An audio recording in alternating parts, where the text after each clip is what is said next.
Paris Games Week has come and gone, and while Sony may have set the expectation bar a little too high, with their E3 was only half the story quote, they did have a few announcements for the show that caught my attention.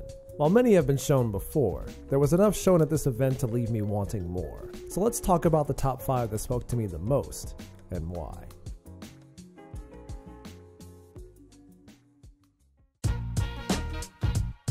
This one was shown during their pre-show and completely caught me by surprise. Guacamelee was one of the best Metroidvania games ever made.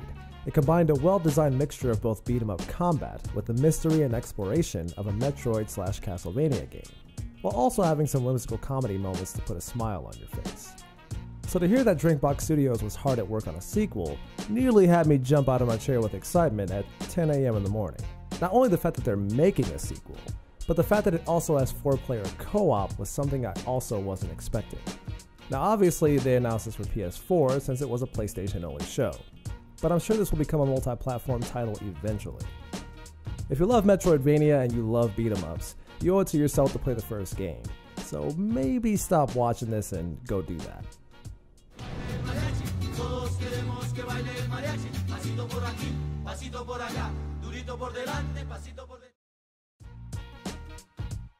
This was another one that was announced during the pre-show as a means to give people a reason to actually watch the pre-show. Spelunky was, for quite some time, one of the most popular roguelikes to come out in recent memory, and also one of the best.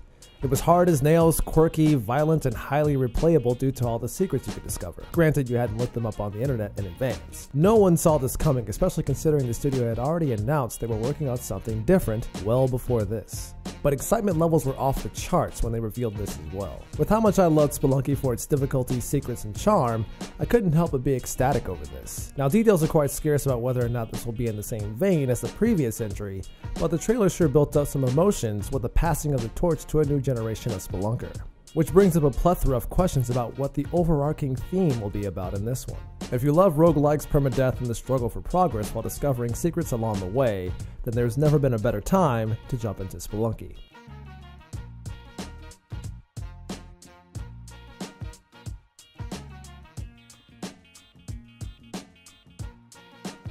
Alright, let me be honest with you. I played Shadow of the Colossus back when it first released on the PS2 about a decade ago. And while it amazed me with the sheer scale of the creatures you faced, it came at the price of some severe performance problems. It was then remastered and released in the TMICO collection in 2011, which I also played.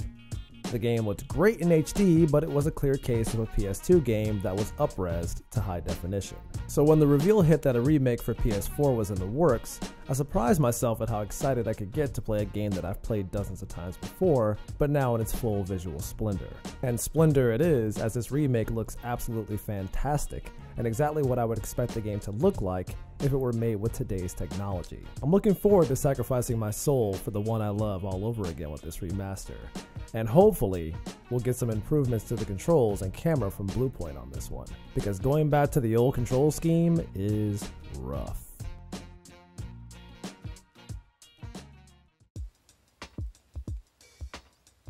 I feel like this one was a pretty obvious choice, since I've expressed my love for the previous title many years ago. The Last of Us was one of those few games that really have me in it for the mental and emotional experience, more so than the gameplay. If I were to be completely honest, I'd say the gameplay was pretty by the books and uninspired for the most part. But I also believe that the story wrapped up in a way where I honestly didn't need or want a sequel. Or at the very least, if they were to make one, I wanted it with a different cast of characters. So when The Last of Us Part 2 was revealed at last year's PlayStation Experience, I had mixed emotions.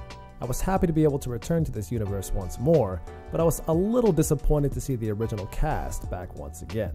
However, the new trailer shown at this year's Paris Games Week paints a new picture, one with a different group of characters whom surely have some significance in the story this time around, which has also led to speculations that we'll be switching up the roles and telling the stories of multiple characters this time around, and not just from our star players from last time. Should that be the case, I'm all for it, and it has renewed my excitement for this title completely. Excessive violence be damned, it's The Last of Us. You should know by now what you're getting into.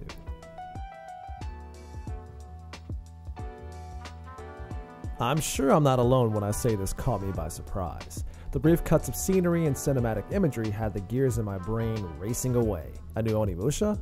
More Neo DLC? A new Ninja Gaiden? New Bushido Blade maybe? A new Tenchu? Sadly, none of those were true, but the end result was certainly not disappointing. A new feudal Japan samurai/ninja game by the name of Ghost of Tsushima. And what made this even more surprising is that it's being developed by Sucker Punch, the Sly Cooper and Infamous studio. It's been a while since we've heard anything new from them since Infamous Second Son and its standalone DLC, Last Light. The trailer itself was interesting in the sense of us getting a monologue from a villain who Sucker Punch calls frighteningly reasonable and charismatic. So I'll ask you once again, Samurai. Do you surrender? According to them, the game is an open-world stealth action-adventure game, and very few details have been given since. Of course, my reaction to the open-world part was that of an exasperated sigh. The fatigue of open-world games has certainly set in for me, and it's been the gist of most of the AAA games that have come out in the past few years now. And real talk, with how many games come out on a regular basis these days, it's becoming increasingly difficult to be truly original. But hopefully this one will breathe new life into the genre, even if only a little bit. I mean, ninja and samurai games are few and far between these days, and you guys know how much I love my ninja and samurai, so I'll be keeping a close eye on this one in the following months. And there you have it, the top 5 games that turned heads, including my own, at Paris Games Week last week. Many of which will probably come as no surprise to those of you that know me and my taste in games.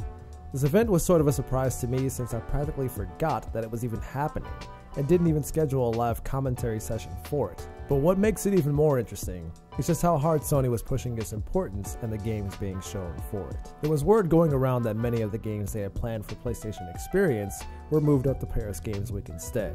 Based on my own speculative thoughts, it leans towards them wanting to show that they have lots of games to play on their platform, on the eve of Microsoft releasing a new console.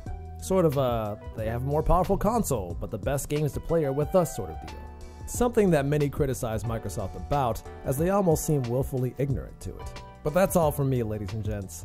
I'm definitely curious about what games you're excited about from this event and why, or what games you're excited about next year in general. Feel free to leave those thoughts in the comments below, and don't forget to like and subscribe if you enjoyed the video and want to see more, as it does help support me in what I do.